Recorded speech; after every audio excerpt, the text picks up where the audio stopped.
If you think I'm going to justify my being here, I'm not. I work in this hospital, remember? Of course I do, supported by Walsh grants. How could I ever forget you? I'm surprised at you, Susan. I really am. Where are you? Why aren't you at the courthouse? Your daughter is going to air her sordid love life. Yet again, why aren't you there, comforting her, being wonderful to her, instead of comforting another woman's husband? If you'll excuse me, I've got work. Hey. John is chief of staff here. I take my orders from him. Yeah, that's not all you take. Don't touch me! Go on, go find John. Go tell him that I've mistreated you and made you cry. And then tell him to come in here, because his wife would like to speak to him. I'll tell him if I see him, but I don't think he thinks of you by that title anymore. Well, I still got the ring. Oh, yeah? Well, I'd rather have what I've got. Don't push me too far. You're going to regret it. You don't scare me. And you know something? If you had come in here with anything like human behavior, I would have told you how sorry I am about your daughter, Sierra. Oh, please, don't mention Sierra's name to me. Please. But you never give anybody a chance. Sympathy from Susan. I don't want it. Don't mention it. You've got my sympathy, whether you want it or not.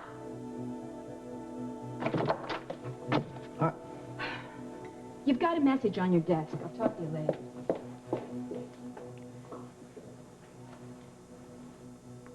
What's going on? Not much. I came to the hospital to have my arm looked at and to speak to my husband. Why didn't you call me yesterday? I left a message. I thought you would call. I got the message, darling, but really yesterday got away from me. I was quite manic. I'm still on Montagan time. Dear? What? Could we go home?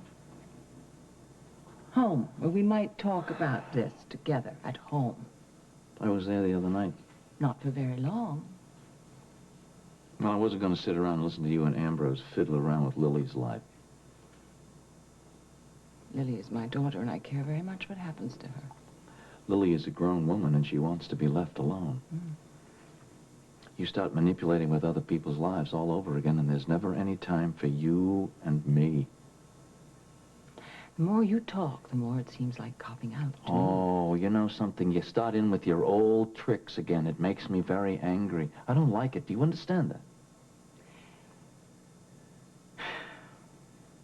This ain't no marriage.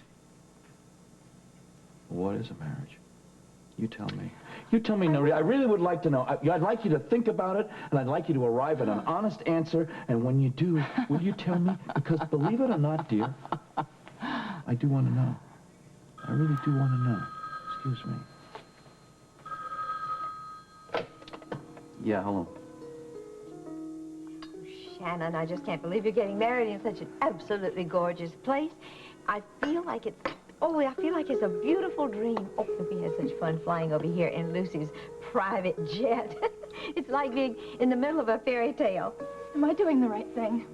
Oh, darling, of course. Well, why do you even ask such a thing? Because marriage vows are very serious, and this is the rest of my life I'm talking about. Shannon, believe me.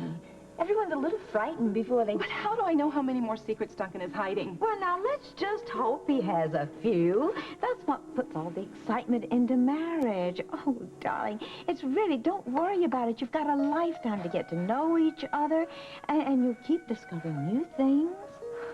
Oh, come on. Oh, why doesn't that make me feel any better, Lisa? You must trust me. I am the voice of experience. Oh, and besides, Beatrice is so right. It's natural to be nervous like this. If that's Duncan, don't let him in, okay? Oh, let him in. Come on.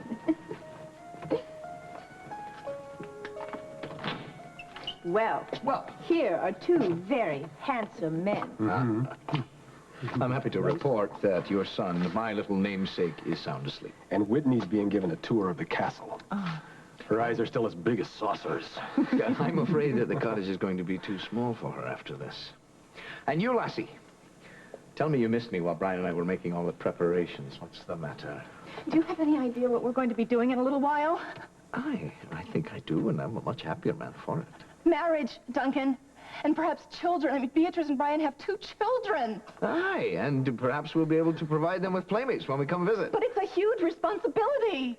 And I think that We're both ready for it, Lassie.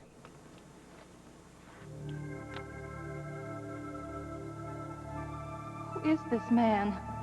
What have I gotten myself into?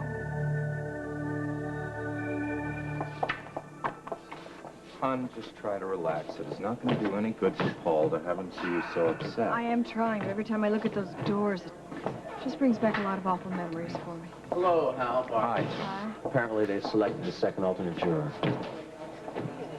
Excuse me. Think about what I told you. Judge Walker set the trial for 1 o'clock. Well, honey, why don't you come home and we'll try to relax a little bit and maybe you can take a shower? Yeah, why don't you? I think that's a good idea. I'll call you when I need you to meet me back here. Come on, Spore, let's get you home. Oh, Tom. Would you go over a couple of entries in Stenbeck's journal with me?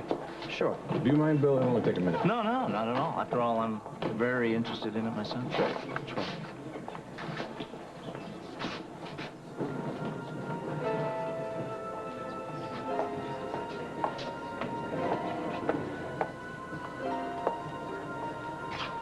Here for you, James.